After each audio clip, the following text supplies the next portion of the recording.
Erev Tov à toutes et à tous. Cette semaine, nous allons parler de Parashat Korach.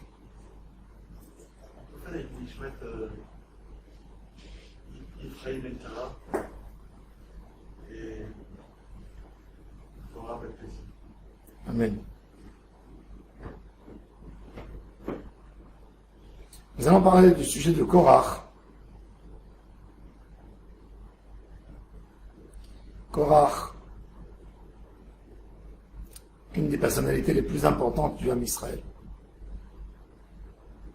Si Korach a réussi à monter l'intégralité du peuple contre Moshe Rabbeinu, c'est-à-dire qu'il était un homme important, c'est-à-dire qu'il ne manquait pas du charisme, qu'il était un homme très très influent. Imaginez-vous que Korach n'aurait pas fait l'histoire qu'il a fait à Moshe. Certainement qu'il aurait été choisi comme son successeur, puisque c'était l'homme le plus puissant du Ham Israël après Moshe. Puissant parce qu'il était riche, puissant parce qu'il était sage, puissant parce qu'il était tzaddik aussi. C'était un des porteurs de l'arche. Le Kohen Gadol faisait tellement attention quand il rentrait au temple. Dans l'endroit où il y avait l'arche, au premier temple, dans le second temple, il n'y avait plus d'arche. Mais ça s'appelle toujours Kodesh HaKodashim. Le Kohen ne restait pas longtemps pour ne pas faire peur au public. On lui attachait des chaînes sur les pieds parce que il risque de ne pas être concentré dans sa prière et mourir sur place. On le tirer. Ça, c'est dans le second temple où il n'y a pas d'arche. Alors imaginez-vous le premier et imaginez-vous celui qui porte l'arche dans les voyages, dans le désert. Korach, un des porteurs de l'arche. Il a fait une machloquette terrible contre Moshe Rabbeinu et Aaron HaKohen. Les conséquences de cette machloquette étaient tellement lourdes que même des bébés qui têtent de leur mère sont morts. Comme que la Gemara nous dit, regarde à quel point la machloquette, la dispute, elle fait du mal. Un homme est puni sur des avérotes entre lui et Hachem, pas moins de 20 ans. Karet, pas moins de 20 ans. Les autres pénalités, 13 ans et plus, être majeur. Et là, il y a eu même des bébés qui sont partis, qui ont été avalés dans la terre.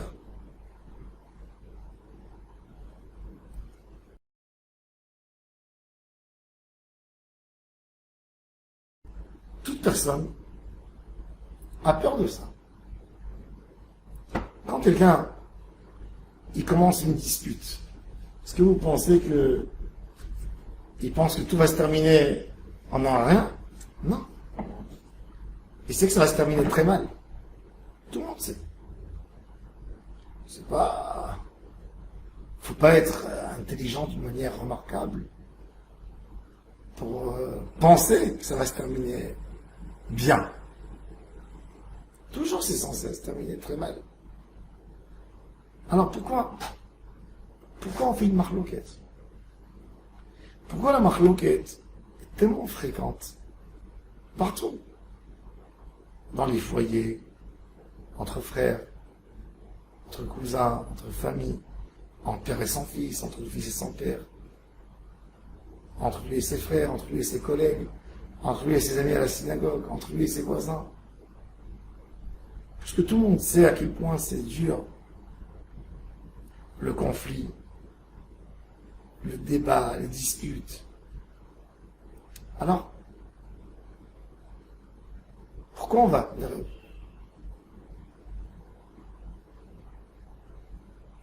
J'ai connu un homme, un grand homme, qui disait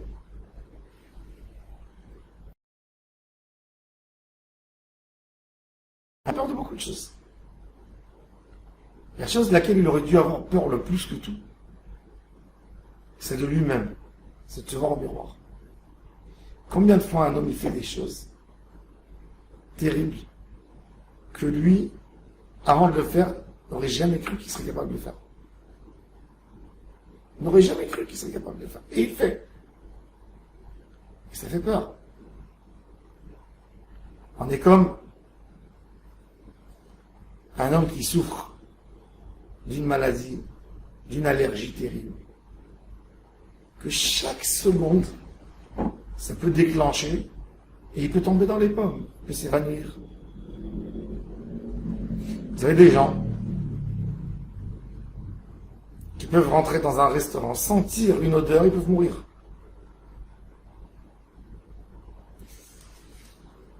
Alors comment ça se fait que ces gens sortent quand même? Parce qu'ils ont dans la poche toujours une piqûre. Que dès qu'ils arrivent dans ces endroits, s'il y a une allergie ou quoi que ce soit, hop, ils se font piquer. Et ils sont sauvés. C'est-à-dire que l'homme n'a pas peur du moment où il sait qu'il a de quoi être sauvé. Nous avons la Torah. On a une piqûre. Hachem nous a donné une piqûre extraordinaire pour être sauvé de soi, pour être sauvé des malheurs que la personne peut amener sur soi. Combien des malheurs. Rien qu'avec la bouche, combien des malheurs l'homme fait. Alors, pourquoi chez nous, chez les humains, pourquoi c'est pas évident qu'on s'éloigne tous de la marloquette? Pourquoi? Et si vous allez me dire que la personne ne connaît pas le résultat, ça c'est valable pour la première fois qu'il s'est disputé avec sa femme après le mariage. Et pourquoi ça a déclenché la deuxième? Et comment ça se fait que la deuxième dispute est arrivée? Si tu as vu les résultats, tu as vu ce que ça peut faire. Pourquoi tu te redisputes une deuxième fois? Tu sais c'est quoi une dispute dans ta vie? Tu as vu? Tu as vu quelque chose? C'est pas que tu n'as rien vu. Tu as vu? Alors, où es-tu? Alors, qu'est-ce qui fait de nous? Qu'est-ce qui nous donne cette envie de faire marloquet comme nous?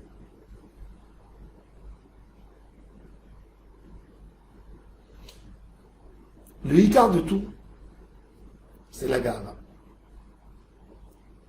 Mais la gava, cette gava, elle a plein de formes. Elle peut venir chez quelqu'un, vous pouvez voir quelqu'un avec habillé en chiffon, et il peut se disputer. C'est-à-dire que même lui a une gava. Il appelle cette gava sa dignité, il lui donne des dents, sa moralité, tout ce que vous voulez. Sa petite fierté, pas fier dans le sens du terme, un homme fier. Et on se trouve des éléments pour lesquels nous ne sommes pas capables de nous taire. Et ça, c'est un grand mensonge qu'on se fait.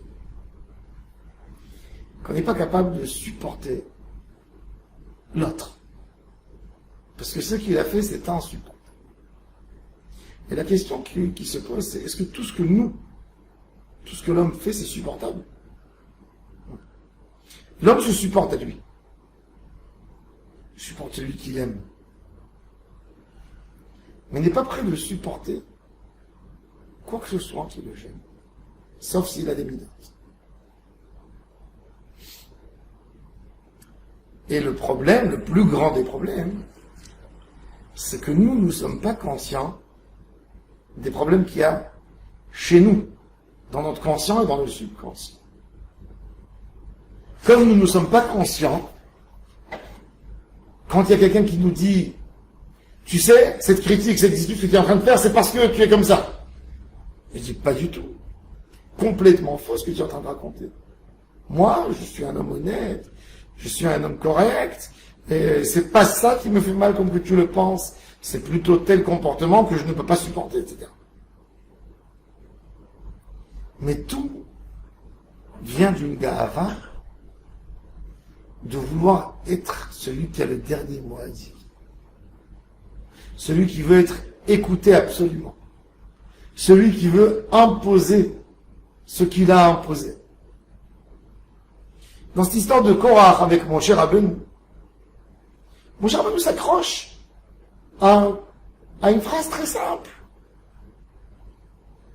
Vous avez dit que je ne suis pas un homme avec les épaules pour être un leader, mais vous avez raison, à 100%. Que mon frère Aaron ne mérite pas d'être Kohen Gadol, pour moi il mérite, mais si pour vous il ne mérite pas, peut-être que vous avez raison. Moi je suis rien, mais c'est Hachem qui a dit, c'est tout. Moi je n'ai rien, vous voulez, moi je vous signe sur la lettre de démission. C'est pas moi.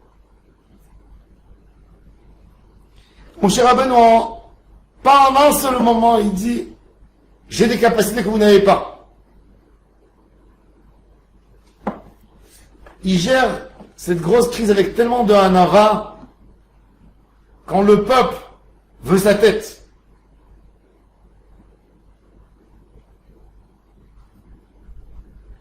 Mais Korach, il s'éloigne de l'âme. La Gemara a dit, comment Korach a eu cette idée, entre guillemets, stupide, d'aller faire la guerre contre Moshe Rabbeinu. C'est pas un idiot, Korach. Il est tout sauf idiot. Comment il a décidé d'aller faire la guerre, de déclencher une guerre? Et si Moshe a raison? Parce qu'en fait, même si Korach n'aime pas trop Moshe, tout le monde est d'accord que c'est Moshe Rabbeinu qui a amené les 10 plaies? Hein? Oui. Tout le monde est bien d'accord que c'est Moshe qui a ouvert la mer? Tout le monde est bien d'accord que Moshe a fait descendre l'étape de la loi? Alors, comment tu oses à avoir affaire avec cet homme? C'est comme si je te dis aujourd'hui, pour des gens simples d'aujourd'hui, va te disputer avec Baba Saleh. Ah, il tremble. Même si, admettons, il avait une voisine, je sais pas moi, qui n'était pas contente du bruit. Est-ce que vous pouvez imaginer un voisin qui va lui appeler la police? Ou, je sais pas moi, qui va venir me dire, non. Compliqué. Un si grand homme. Et là, Korach, il sait pas c'est qui Moshe, il sait très bien. La Gemara a dit que Korach, un jour, regardait du feu qui sortait de lui.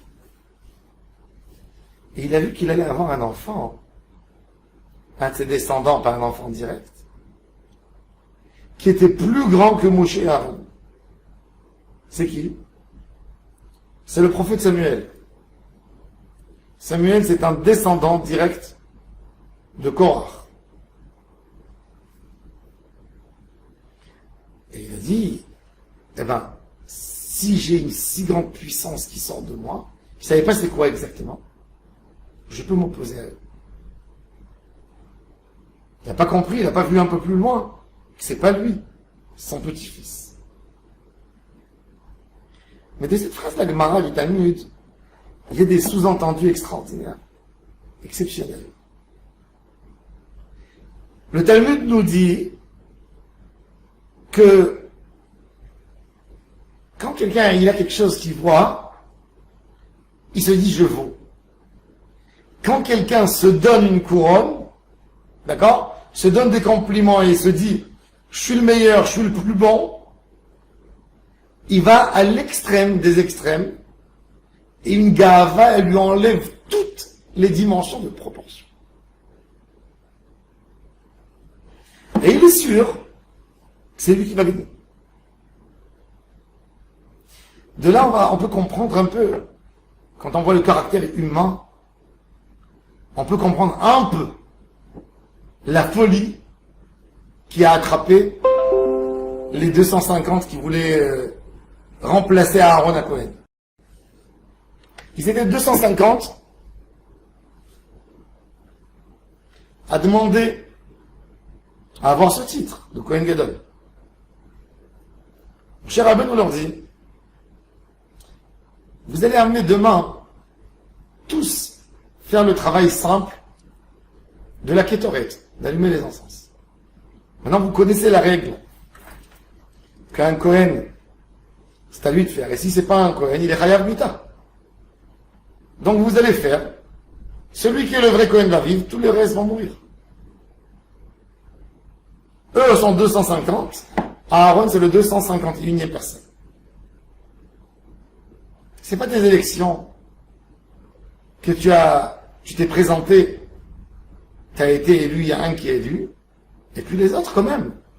Ils sont respectés, ils viennent à l'opposition, ils sont au Sénat, ils sont au Parlement. Même s'ils sont pas là, ils sortent dehors. Là, celui qui n'a pas été choisi Cohen, il meurt. Il meurt. Maintenant, il y en a qu'un qui va sortir Cohen Gadol sur 251 personnes. Il va y avoir 250 morts demain. En proportion, ça donne combien? Pour être élu. Moins 15%. 1 sur 251. C'est-à-dire 250 personnes vont mourir. Comprenez ça? Et chacun d'eux est prêt de jurer qu'il sera élu. Comment on peut comprendre une chose vraie? Comment on peut comprendre? La réalité, c'est qu'on ne peut pas comprendre.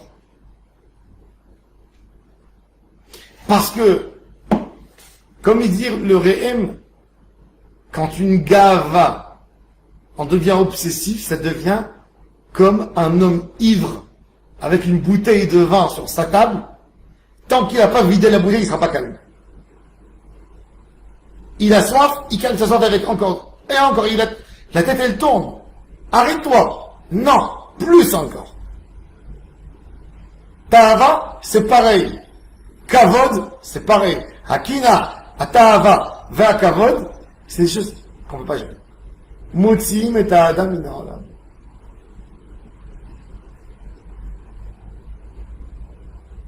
Un jour, je suis passé à côté d'une...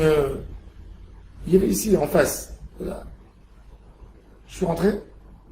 Pour faire des événements, il y avait une station de loterie. Ils vendaient des trucs en gratte, vous savez. Je vois un certain monsieur, moi je le connaissais parce qu'il venait ramasser la Tzedaka. Je vais prendre les tickets de 50 shekels, comme ça il gratte. 1, 2, 3. Il en a fait, je sais pas moi, pour 2000 shekels. Le gars, après 10 minutes, il avait perdu 2000 shekels. Il me dit, maintenant, ça y est, maintenant. Je le voyais avec le feu dans les yeux. Mais si tu n'as pas gagné une fois, tu vas gagner une deuxième. Ça, c'est de la tave. C'est plus l'homme qui raisonne. Quand vous avez 50 personnes qui font une partie de cartes, il y a un qui va tout prendre. Chacun des 50 est sûr que c'est lui. Ça, c'est de la tave. Il n'y a plus aucune logique. Il n'y a plus de logique. Dans ces moments-là, c'est pas la logique qui parle. C'est que de la ta'ava à 100%. Akina ve'a ta'ava ve'a kavod motzi'im et adam mina olam. Il ne le laisse pas penser. Il a aucune autre pensée, sauf celle qui lui dit qu'il sera le meilleur, qu'il sera élu. Aucune autre pensée. D'ailleurs, ça veut dire il n'y a pas une deuxième opportunité. Peut-être que tu vas perdre. Les hommes politiques, quand ils font une campagne politique, il n'y a pas peut-être que je vais perdre. La majorité d'eux font même pas de discours. Prépare pas un discours, peut-être il va perdre. C'est les conseillers qui préparent, c'est pas eux. Lui, il va gagner.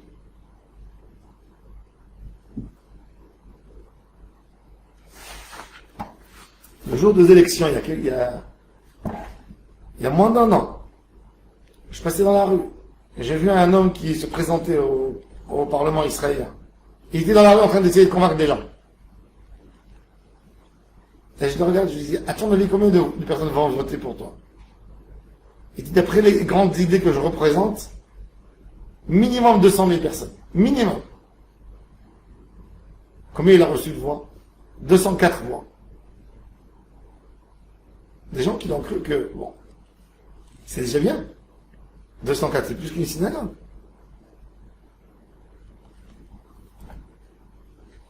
Combien d'argent il a mis? Combien d'énergie?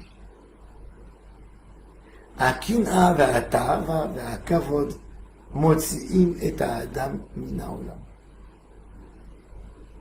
מן העולם, il sort, il n'est plus là.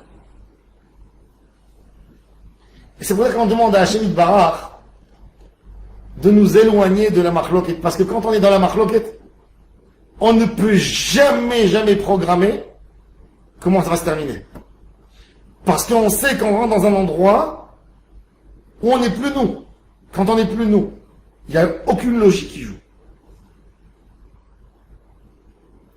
Et c'est pour ça qu'il faut tellement s'éloigner de la marloquette, parce que c'est immaîtrisable. Elle rentre dans le cadre des choses qui sont immaîtrisables. Mon cher Rabbeinu, dans la Torah, il a dit à la tribu de Korah, au Korah et à tous ses amis, attendez demain matin, Boker, demain, Viyoda Adonai et Asher Lo, Hashem va vous montrer. Rachid dit, il amène ici le Midrash, que Moshe Rabbeinu a eu peur pour eux, qu'ils vont mourir. Il a voulu les faire descendre de l'arbre. Donc il leur a dit, demain matin, et patience, jusqu'à demain matin, on continue le débat. Et ben Korah n'était pas parti dormir la nuit. Et c'était ça son malheur. S'il serait parti dormir la nuit, il aurait fait tchouva demain matin. Comme ça, il dit le Hari Akadosh. Il est resté exprès réveillé toute la nuit pour ne pas faire tchouva. L'homme, il a en lui ce côté tellement méchant, tellement destructif. C'est rare quand l'homme se dit et se répète 100 fois qu'il a ça en lui, et qu'il a besoin de vérifier. Parce qu'il ne sait pas comment il va continuer. Comment il va terminer, il ne saura jamais. Donc il faut étudier du moussard tout le temps.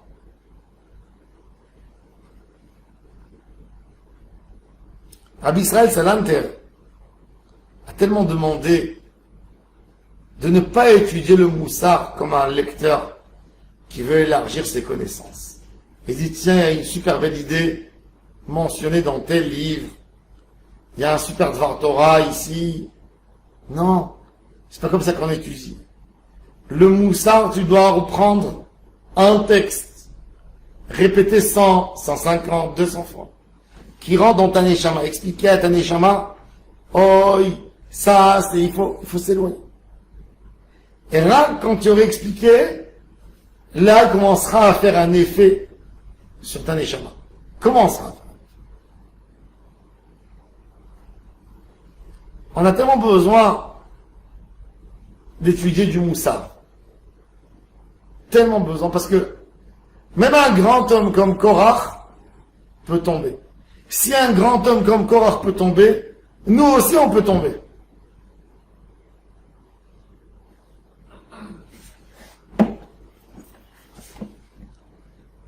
Le Midrash raconte sur On Ben Pelet, de la tribu de Réhouven. C'était un des opposants de Moshe, il s'est allié à Korach. Et il est rentré à la maison, il a dit à sa femme, tiens, on va faire descendre Moshe du pouvoir, ben, il y a maintenant une super manif, ça y est, c'est en train de prendre. Sa femme, elle l'a regardé, lui a dit, mon mari, que Korach prenne la place de Moshe ou que Moshe reste, toi, tu resteras toujours dans la même position. Tu resteras dans ton job, haut fonctionnaire d'État, mais tu ne seras jamais Premier ministre. Alors, pourquoi tu te mêles? Pourquoi tu te mêles? Il a dit, je me suis déjà engagé. Il a dit, non, ça c'est rien, moi je te laisserai pas partir. Et la Gemara a dit qu'est-ce qu'elle a fait? Elle a découvert sa tête, et Korach n'est pas rentré, et elle a sauvé son mari. Mais elle a sauvé en lui donnant une réflexion. Du moment où il n'est pas pu sortir, automatiquement il a compris le message. La majorité des marloquets, des débats, des différents avis et des diversités, ce qui nous partage sont des choses que si on n'en parle pas, on comprend que c'est vivable. Mais si on s'occupe et on s'occupe et on s'occupe et on s'occupe, c'est là où on tombe.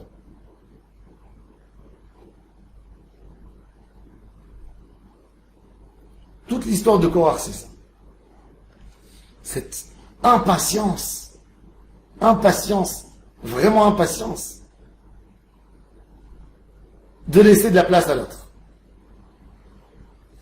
Impatience de penser sur ce que je veux faire, d'avoir un objectif. Et c'est pour ça que même après la punition de Korach, ce qui est très bizarre, contrairement à tout, le peuple, quand il y a eu cette histoire de Korach a été puni. Mais il a été puni d'une mort la plus atroce possible, que vous ne pouvez même pas vous imaginer. Est-ce qu'il y a un être humain qui peut s'imaginer la terre qui ouvre une grande bouche et hop, tout ça va et elle ferme. Et on entend les hurlements et les langues de feu. Nous, on aurait pu penser que qu'est-ce qui va se passer tout de suite après le décès de Korach? Tout le monde se tient à carreau, n'est-ce pas? Eh ben non. Une manifestation sur Moshe Rabbeinu et Aaron a connu, vous avez tué le peuple d'Hachem. Ce qui s'est jamais passé ni dans les explorateurs, ni dans rien. Et vous avez vu les paroles de Moshe que de Hanava, c'est pas moi, c'est Hachem qui m'a envoyé, moi je n'ai rien. Quand on rentre dans une marloquette, c'est tellement pas logique. C'est plus toi. Et c'est pour ça que tout homme doit se sauver de la marloquette, parce qu'il sera plus lui. Quand il commencera la marloquette, il sera plus lui. Une autre personne. Complètement une autre personne. Il agit comme un fou.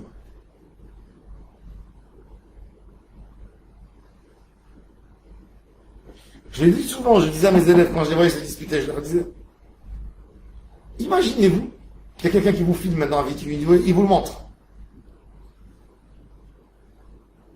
J'avais un ami qui m'a raconté qu'un jour, quand il était à la yeshiva, il s'est disputé avec un ami. Et l'ami a couru derrière lui pour le frapper. Donc il est rentré à la synagogue et il tournait autour de la théba. Et l'autre, il bousculait les livres et les choses sur lui. À un moment, le roi est rentré au Beth Midrash. Il a entendu du bruit. Il m'a dit, on a gelé comme des colonnes. Et le Rav, il a dit, mais si c'est tellement justifié de le frapper, cours derrière lui le frapper. Frappe-le même là. Pourquoi tu t'es arrêté? C'est tellement justifié ce que tu es en train de faire. Bah continue. Tu voulais aller le frapper. Si tu trouves que c'est justifié, frappe-le devant Dieu. Pourquoi pas? Pourquoi tu as honte de moi? C'est justifié.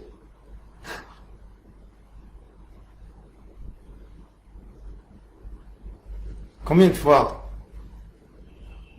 les gens font des choses terribles, terribles. Et ils sont tous justifiés. Ils en honte. Si c'est tellement justifié, bah fais. Mais tu sais, en toi-même, c'est pas justifié. Et c'est pour ça qu'il n'y a pas une mitzvah contre ça que étudier du moussard, que avec du victoire et qu'avec des leçons. Parce qu'il n'y a rien qui nous prépare au moment où on va décider de s'entêter sur quelque chose. Il n'y a rien qui nous prépare au moment où on sera vexé, où on voudra se venger, où on voudra rendre, où on voudra obtenir un kavod. Rien. Et quand on n'est pas prêt, on agit d'une manière très mal. On raisonne fort à 100%. Et c'est pour ça qu'on a besoin de tellement s'éloigner de la machaloket. C'est pour ça que nos sages, tellement ils parlent de ça. Et comme on l'a dit, Parashat Korach, il a fait une hydreshet. Il a fait une hydreshet, c'est-à-dire qu'elle est actuelle dans tous les endroits. Où tu parles de machloket, c'est l'actualité. Shalom Bayit, c'est l'actualité. Problème des machlokot, c'est actuel. Et c'est pour ça qu'il faut travailler justement sur cette mida. Ne pas avoir ne pas avoir raison toujours, ne pas être celui-là que toujours, il doit dire le dernier mot. Avant de la hanava, comme il dit Ramban, une des choses déjà, c'est s'habituer de ne jamais parler agité, hausser le ton, même dans des moments de joie. Parce que du moment où tu es agité, de passer de là à là, c'est très facile. Combien de fêtes, combien de tables de Shabbat, elles se cassent pour des petits trucs de rien du tout. Pour un mot, la femme se lève de table, l'homme se lève, chimiquement, les enfants se lèvent. Pour un rien. Un rien. Ça, c'est la force de Marloquette. C'est pour ça que la Torah, elle a mis un lave. Ne pas être comme Korach. Elle n'a pas dit ne pas faire Marloquette. Elle a dit ne pas être comme Korach. Korach, il avait tous les arguments, des beaux arguments. Mais c'est Korach. La Torah, elle dit attention, ne sois pas comme Korach. Korach, son débat était complètement spirituel, il voulait être Kohen Gadol. C'est pour ça que le Ari Kadosh, il dit que quand Mashiach va venir, il sera Kohen Gadol à un moment. Il en a tellement voulu. Il aura la mauvaise, c'est son kiff.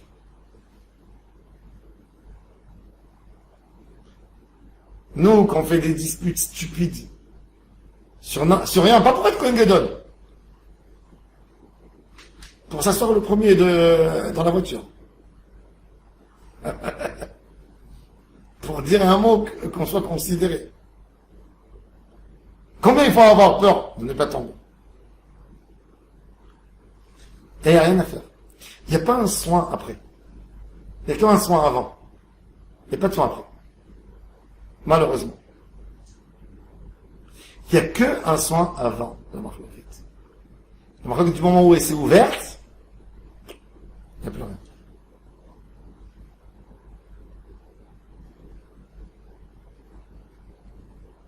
Combien de témoignages on a vu, combien des choses. Un jour, j'étais avec le Rav Amar, on était au tribunal,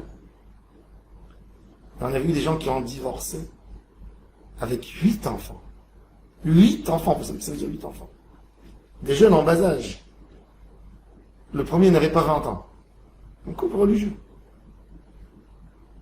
Et le Rav, avec des larmes, il demande à la femme d'où ça a déclenché cette histoire, qu'est-ce qui s'est passé? Elle lui dit, ça s'est passé sur un verre d'eau qui m'a demandé à 11h du soir, j'étais rentré dans mon lit. Et il dit, je suis fatigué, prends-toi ton verre tout seul. J'ai assez travaillé. Il lui a dit, qu'est-ce que tu as fait dans la journée? Qu'est-ce que ça veut dire, qu'est-ce que j'ai fait? J'ai fait des sandwichs, j'étais toute la journée sur le pied. Non, moi aussi j'étais. Tu te lèves et tu m'amènes. Elle lui a dit, non. De là, ça a tourné. C'est arrivé à un divorce. De quoi? D'un verre d'eau. Un verre d'eau. Ça fait peur. Ça fait peur, comme que j'ai dit au début du chiot, où l'homme peut arriver. Cet homme, quand il à 10h du soir, c'était pas à 11h, 1 heure avant, il savait pas qu'il est capable d'obtenir un divorce. C'est dangereux. L'homme a tellement de force de mal en lui, en puissance. C'est un virus qui se réveille, tout d'un coup. Une envie folle. Des dangers, tous les moments. Rien que quand on a compris à quel point on est dangereux, nous tous, à quel point nous sommes dangereux, à quel point dans le potentiel, on a tous en nous toutes les mauvaises choses. Eh ben, on doit apprendre le moussard. On doit se préparer. Le moussard, c'est le médicament qu'on a dans la poche, la piqûre. Pour nous aider. Pour nous sauver. Hachem Yebezrenu. Pouvoir étudier, de pouvoir se préparer pour ne pas foutre.